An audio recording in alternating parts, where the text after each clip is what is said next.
D'accord, je pense que le message c'est assez clair. Légui Sidi Mohamed Kunta. Monsieur Kunta, Ramatoulaye, man dama ñëw ak deux postures. Bu ci njëkk mooy je suis membre de PASTEF. Man PASTEFien la et je l'assume. Bokk ci jeunesse patriotique bu Sam Notaire nekk fa secrétaire adjoint général adjoint bu JPS bu Sam Notaire. En même temps aussi dama ñëwaale casquette détenu politique, membre du CODEPS, comité pilotage du CODEPS. Avant de commencer dama bëggoon citer benn citation bu Thomas Sankara. Thomas Sankara dafa doon faral di naan les plus grandes tragédies moom mooy créer les grands hommes waaye ce sont les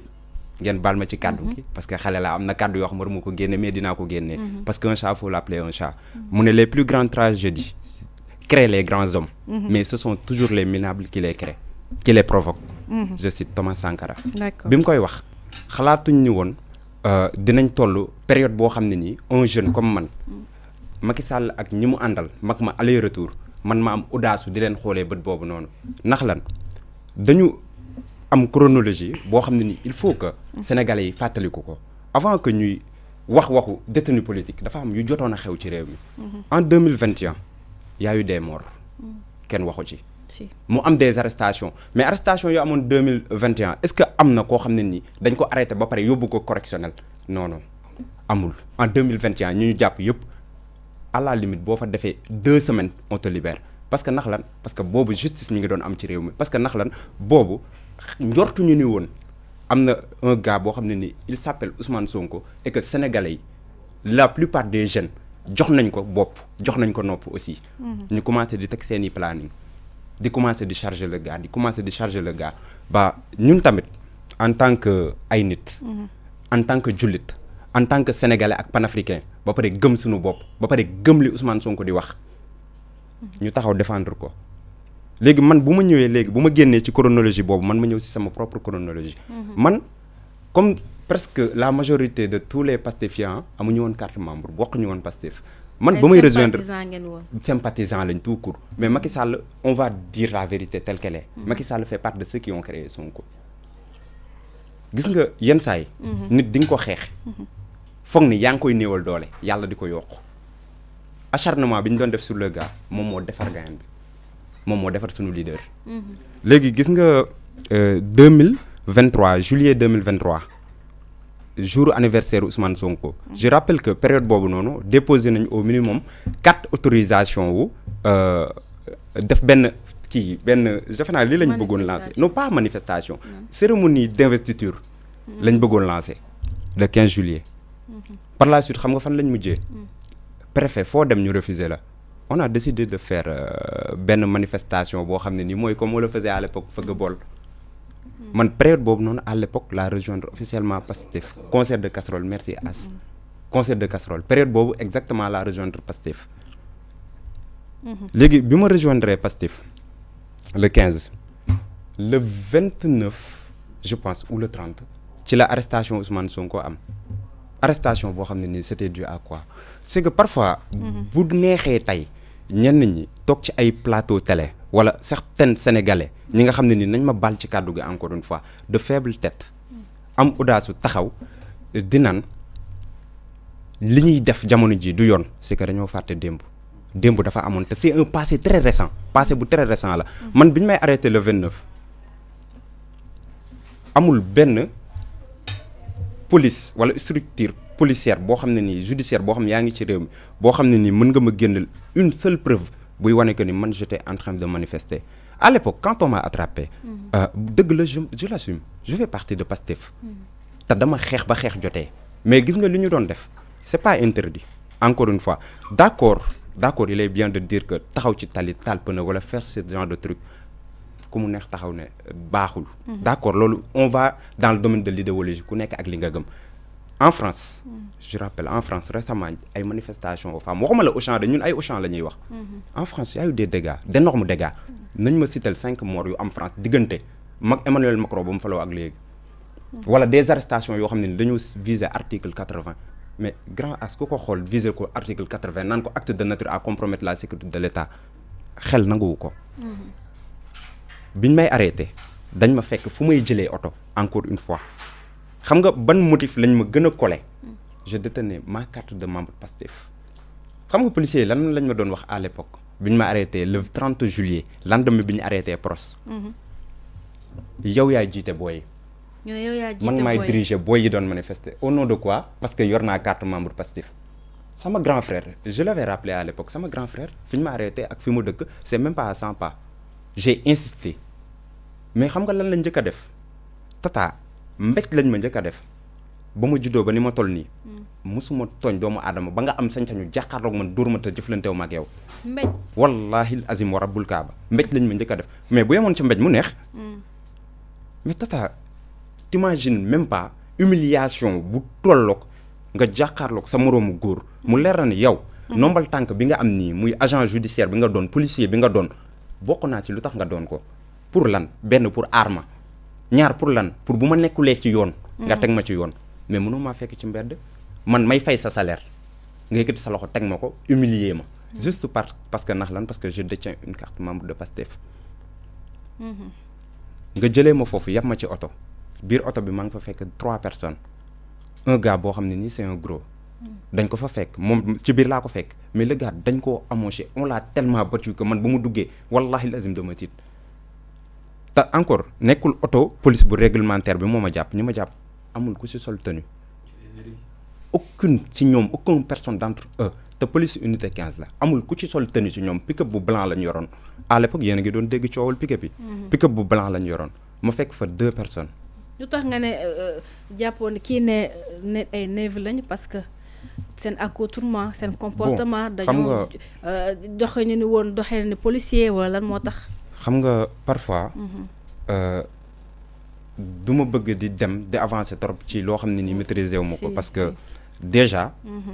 police parfois dañuy def circulation yoo xam ne ni civil la ñuy doon ça pouvait être des policiers en civil mais xam nga lu tax may d'accord sur le mot nervi pour man policier bu sol tenue amoo audace u dépasser say prérogatives policier boo xam ne ni tu es un fonctionnaire de l'État li lay fay ci man la jóge ak si sénégalais bi lambda bi la jóge ci ñun la jóge sañu amoo sañ-sañu jàkkaarloog un simple citoyen ku nga xam ne nii tu lui dois tout nga ne da nga koy humilier solo ñu woon tenue policier benn élément la ci que ni on peut les appeler des nervis gis nga policier bu sol tenue nekk en pick-up muy tey di démb muy suba je le répète nervi laa lay jàppee je te considère pas comme un policier parce que un policier doo braver droit doo braver loi nga jàpp nit ki toroxal ko yóbbu ko encore une fois police unité 15 mais Adja cas de torture yi ñu am foofu noonu police 15 bokk nañ ci police yi nga xam ne nii boo demee à Rebeuss buñ la nee fan nga jógee ban police nga nekkoon nga ne 15 dañuy taf seen gémmiñ police 15 ñooy taf seen gémmiñ détenu yi police 15 amuñu ne serait-ce que 1 centime de yërmande amuñu ko ci doomi aadama ci ñoo xam ne nii say nawle lañ nga mënoon xoolee Sidi Kunta wala ak Jaxate wala diw nga mënoon koo xoolee bëtu kii kat mën na doon sama goro mën na doon sama tonton mais premier jour de détention bi ma def police unité 15 mais dañu doon teree nelaw la nuit on n'a pas dormi une seule minute on l'a pas dormi bu ñu toogee ba guddi gi le gars bu sentiree ne ñun on allait dormir dafay ñëw fëgg buntu bi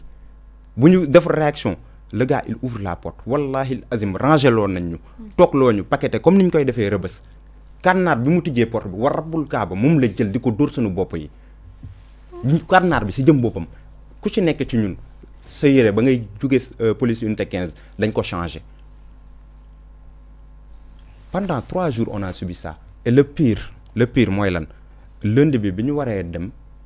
central bi ñu waree dem pas central astaghfirullah bi ñu waree dem tribunal dañoo signéloo PV yoo xam ne ni yàlla mi ñu tim xam na ni kenn mënu laa wax lan moo nekk ci PV parce que PV boo xam ne ni yaa ngi koy signé ci menace xamoo li nga si ñoo di menacer ñoom da ngay signé par force dama bëgg a liiroo sëñ bi signal wala ñu delloo la fee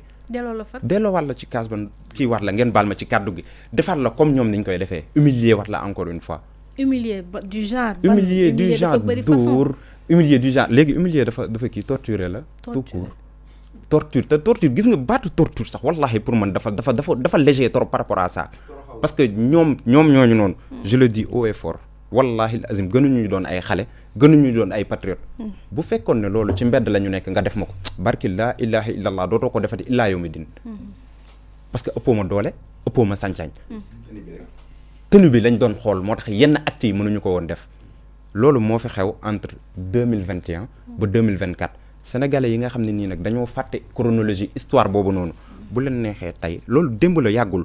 boo duggee sur TikTok tu vas voir 2021 2024 donc l'oubli ne peut pas se faire actuellement et on a eu plus de 83 morts on a eu plus de 83 personnes qui ont été tuées maa defuma tribunal am na fi pour lan la et il faut rappeler tamit benn fait gis nga dafa am constat boo xam ne ni on le fait pas en général gis nga lu tax ñu amnistier nu waxuñu ko on te parle de xawma lan de Cap Manuel protocole de Cap Manuel ay bobaar la ay dóor la y a rien de vrai dans ça Macky Sall il voulait se débarrasser de ce dossier là gis nga mënoo téye plus de 1800 personnes nga viser article 80 ñi nga leen di toppee pour des actes yoo xam ne nii ay peine 5 ans la jëm kaw te mënuloo ci juger kenn je le dis haut et fort 3 personnes laa ci xam yu ñu juger eux tous ils ont été relaxés 1800 personnes nga juger leen yoon xool xam ni que kat ñii liñ leen jiñ dafa rëy yoon ne toppeetuma la dara mais un président de la République un ancien président de la République après bu demee ba toog Maroc googu mu toog qu'est-ce qu'il va dire aux Sénégalais ok kon man 1800 personnes yi xam naa ni maa leen tooñ yoon kat atte na nee na Maguette Kane mii kat liñ ko doon toppee dafa ci dara 8 mois yi mu def kaso dafa ci dara moo tax ñiy wax ay affaire indemnisation ak dédommagement wallahi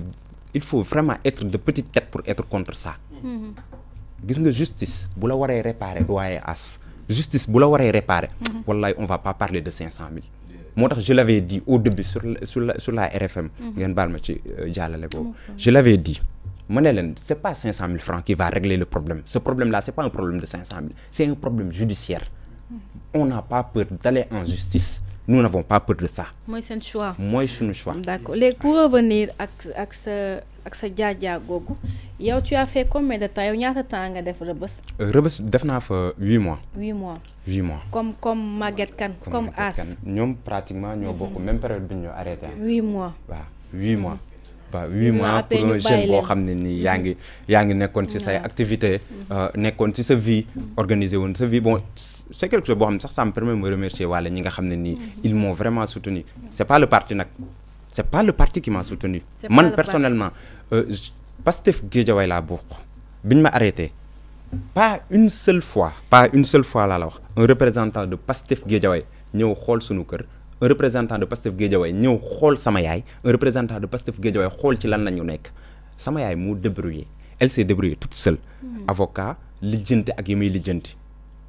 donc tey bu ñu génnee ñun ñuy réclamer yenn yi wallahi azim dañ leen ko ñaan qu'il se taise parce que ba muy metti Pastef waaw man je suis de Pastef et j'assume mes propos qu'il se taise gis nga lenn mën a nekk soit dañuy ranger wu ci suñu cause comprendre que ni kat ñii li ñuy réclamer c'est de droit c'est leur droit ñu réclamer ko wa illaa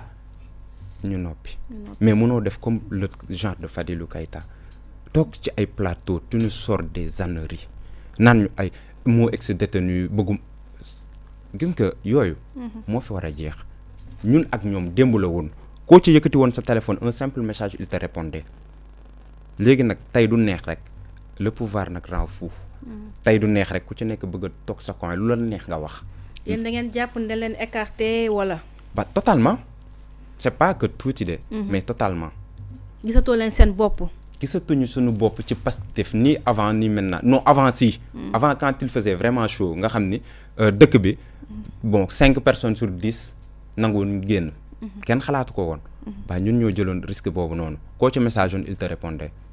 mais léegi nag ak les aléas de la vie ak le pouvoir ak yooyu noonu. ku ci nekk yàlla baax na léegi dañuy daal di wéyal waxtaan bi rek ak.